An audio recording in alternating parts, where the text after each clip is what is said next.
ಚಿಕ್ಕಬಳ್ಳಾಪುರ ಜಿಲ್ಲೆಯಲ್ಲಿ ಯಾವೊಬ್ಬ ದ್ವಿಚಕ್ರ ವಾಹನ ಸವಾರರು ಸಂಚಾರಿ ನಿಯಮಗಳನ್ನು ಪಾಲಿಸುತ್ತಿಲ್ಲ. ಅದರಲ್ಲೂ ಹೆಲ್ಮೆಟ್ ಅಂತೂ ಬಳಸುವುದೇ ಇಲ್ಲ. ಇದರಿಂದ ಅಪಘಾತಗಳಾಗಿ ಸಾವು ನೋವಿನ ಪ್ರಕರಣಗಳು ದಾಖಲಾಗುತ್ತಲೇ ಇವೆ. ಈ ಅಪಘಾತಗಳಿಂದ ಸಾವು ನೋವಿನ ಪ್ರಕರಣಗಳು ತಡೆಯಬೇಕೆಂದು ಚಿಕ್ಕಬಳ್ಳಾಪುರ ಜಿಲ್ಲಾ ಪೊಲೀಸ್ ವರಿಷ್ಠಾಧಿಕಾರಿಗಳು ಜಿಲ್ಲೆಯಲ್ಲಿ ಹೆಲ್ಮೆಟ್ ಕಡ್ಡಾಯಗೊಳಿಸಿದ್ರು. ಪೊಲೀಸ್ ಇಲಾಖೆ ಹೆಲ್ಮೆಟ್ ಕಡ್ಡಾಯದ ಕುರಿತಾದ ವಿವಿಧ ರೀತಿಯಲ್ಲಿ ಜಾಗೃತಿ ಮೂಡಿಸಿ ಡಿಸೆಂಬರ್ 12ರಿಂದ ಹೆಲ್ಮೆಟ್ ಕಡ್ಡಾಯ ಮಾಡಿದ್ರು. ಜಿಲ್ಲೆಯಲ್ಲಿ ಡಿಸೆಂಬರ್ 12ರಿಂದ ರೋಡಿಗಿಳಿದ ನೂರಾರು ಪೊಲೀಸರು ಹೆಲ್ಮೆಟ್ ಧರಿಸದೆ ರಸ್ತೆಗಳಲ್ಲಿ ಓಡಾಟ ನಡೆಸುತ್ತಿದ್ದ ದ್ವಿಚಕ್ರ ವಾಹನ ಸವಾರರಿಗೆ ಬಿಸಿ ಮುಟ್ಟಿಸಿದ್ದಾರೆ.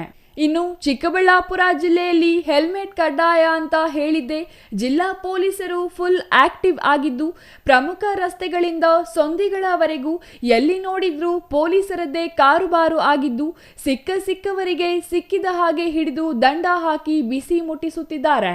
ಕಳೆದ ಶುಕ್ರವಾರದಿಂದ ಆರಂಭವಾದ ದಂಡದ ಪ್ರಕ್ರಿಯೆ ಮೊದಲನೇ ದಿನ 1243 ಕೇಸ್ಗಳು ದಾಖಲು ಮಾಡಿ 6,23,500 ರೂಪಾಯಿ ಫೈನ್ ಕಲೆಕ್ಟ್ ಮಾಡಿದ್ರೆ, ಶನಿವಾರ 1,202 ಕೇಸ್ ದಾಖಲು ಮಾಡಿ 5,99,800 ರೂಪಾಯಿ, ಭಾನುವಾರ 946 ಕೇಸ್ಗಳು ದಾಖಲು ಮಾಡಿ 4,61,800 ರೂಪಾಯಿ ದಂಡ ವಿಧಿಸಿದ್ದು, ಜಿಲ್ಲೆಯಾದ್ಯಂತ ಕೇವಲ 3 ದಿನಗಳಲ್ಲಿ ಹೆಲ್ಮೆಟ್ ಧರಿಸದ 3,391 ದ್ವಿಚಕ್ರ ವಾಹನ ಸವಾರರನ್ನು ಹಿಡಿದು ಒಟ್ಟು 16,85,000 ರೂಪಾಯಿ ದಂಡ ವಿಧಿಸಿದ್ದಾರೆ.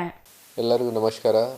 ನಮ್ಮ ಚಿಕ್ಕಬಳ್ಳಾಪುರ ಡಿಸ್ಟಿಕಲ್ಲಿ ನಾವು ಒಂದು ಸ್ಪೆಷಲ್ ಡ್ರೈವ್ ಮಾಡಿ ಹೆಲ್ಮೆಟ್ ಕಡ್ಡಾಯವಾಗಿ ಹಾಕಬೇಕು 12ನೇ ತಾರೀಕಿಂದ ಒಂದು ಅಭಿಯಾನ ಮಾಡಿದ್ದೀವಿ.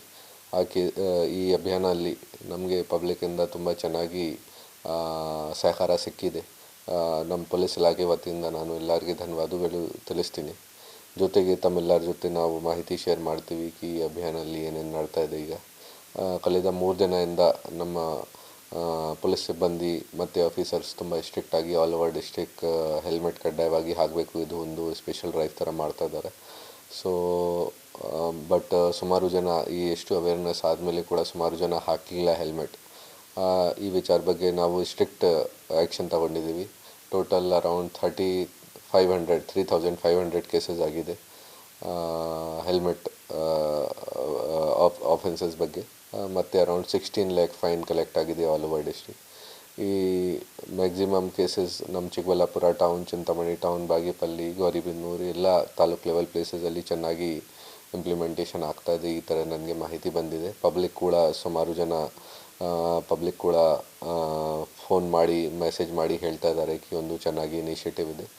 ನಮಗೆ ಕೂಡ ಸಂತೋಷ ಇದೆ ಪಬ್ಲಿಕ್ ಕೂಡ ಈ ಥರ ಸಹಕಾರ ಕೊಡ್ತಾ ಇದ್ದಾರೆ. ಮತ್ತೆ ಎಲ್ಲರಿಗೆ ಧನ್ಯವಾದಗಳು ತಿಳಿಸ್ತೀನಿ. ಬಟ್ ಎಲ್ಲರ ಜೊತೆ ಅದೇ ಮನವಿ ಮಾಡ್ತೀನಿ ದಯವಿಟ್ಟು ಇದನ್ನು ಈ ಥರ ಎಲ್ಲ ಪೊಲೀಸ್ ಸ್ಟ್ರಿಕ್ಟಾಗಿ ನೋಡ್ತಾ ಇದ್ದಾರೆ, 1-2 ದಿನ ಇದನ್ನು ಕಂಟಿನ್ಯೂ ಮಾಡ್ತಾರೆ. ದಯವಿಟ್ಟು ತಾವು ಎಲ್ಲರೂ ಅರ್ಥ ಆಗಬೇಕು, ತಮ್ಮೆಲ್ಲರದು ಸುರಕ್ಷಕ್ಕಾಗಿದೆ ಇದು. ತಮ್ಮೆಲ್ಲರಿಗೋಸ್ಕರ ನಾವು ಇದನ್ನು ಸ್ಟ್ರಿಕ್ಟಾಗಿ ಇಂಪ್ಲಿಮೆಂಟ್ ಮಾಡೋಕ್ಕೆ ಟ್ರೈ ಮಾಡ್ತಾ ಇದ್ದೀವಿ. ಮೊನ್ನೆ ಒಂದು ಹಾಸ್ಪಿಟಲಿಂದ ಕೂಡ ಒಂದು ಶೇರ್ ಮಾಡಿದ್ದಾರೆ ನನ್ನ ಜೊತೆ. ಹಾಸ್ಪಿಟಲಿಂದ ಒಂದು ವಿಡಿಯೋ ಶೇರ್ ಮಾಡಿದ್ದಾರೆ. ಯಾರು ಒಬ್ಬರು ಇಂಜರ್ ಆಗಿ ಆಕ್ಸಿಡೆಂಟ್ ಆದಮೇಲೆ ಹಾಸ್ಪಿಟಲಲ್ಲಿ ಅಡ್ಮಿಟ್ ಆಗಿದ್ದಾರೆ. ಅವ್ರದ್ದು ನೀದು ಸರ್ಜರಿ ಆಗಿದೆ. ಅವರು ಹೇಳ್ತಾ ಇತ್ತು ಹೆಲ್ಮೆಟ್ ಹಾಕಿದ್ದೀನಿ, ಈ ಕಾರಣ ಬಗ್ಗೆ ನನಗೆ ಏನಾಗಲ್ಲ, ಅದರ್ವೈಸ್ ನಂದು ಸ್ಪಾಟಲ್ಲಿ ಡೆತ್ ಆಗಿಬಿಡುತ್ತೆ, ಈ ಥರ ಹೇಳಿದ್ದಾರೆ ಅವರು. ಅದು ಕೂಡ ನಾವು ನಮ್ಮ ಸೋಷಿಯಲ್ ಮೀಡಿಯಲ್ಲಿ ಅವ್ರದ್ದು ವಿಡಿಯೋ ಶೇರ್ ಮಾಡಿದ್ದೀವಿ ಒಬ್ಬರು ಪರ್ಸನ್ದು. ಎಲ್ಲರ ಜೊತೆ ಅದು ಮನವಿ ಮಾಡ್ತೀನಿ ಇದನ್ನು ದಯವಿಟ್ಟು ಕಂಟಿನ್ಯೂ ಮಾಡಿ. ಇನ್ನು ಯಾವಾಗ ಪೊಲೀಸರು ಸಂಚಾರಿ ನಿಯಮಗಳಲ್ಲಿ ಹೆಲ್ಮೆಟ್ ವಿಚಾರದಲ್ಲಿ ಸ್ಟ್ರಿಕ್ಟ್ ಆಕ್ಷನ್ ತಗೊಂಡ್ರೋ, ಕೆಲ ಜನರು ರಸ್ತೆಗಿಳಿಯದೆ ಸಂಧಿಗಳಲ್ಲಿ ಓಡಾಟ ಮಾಡಿ ಪೊಲೀಸರಿಂದ ತಪ್ಪಿಸಿಕೊಳ್ತಿದ್ದಾರೆ. ಇನ್ನು ಕೆಲವರು ಪೊಲೀಸ್ ನಿಯಮಗಳನ್ನು ಪಾಲಿಸುತ್ತಿದ್ದಾರೆ. Thoudanahalli Ramesh, CTV news, Chikkaballapur.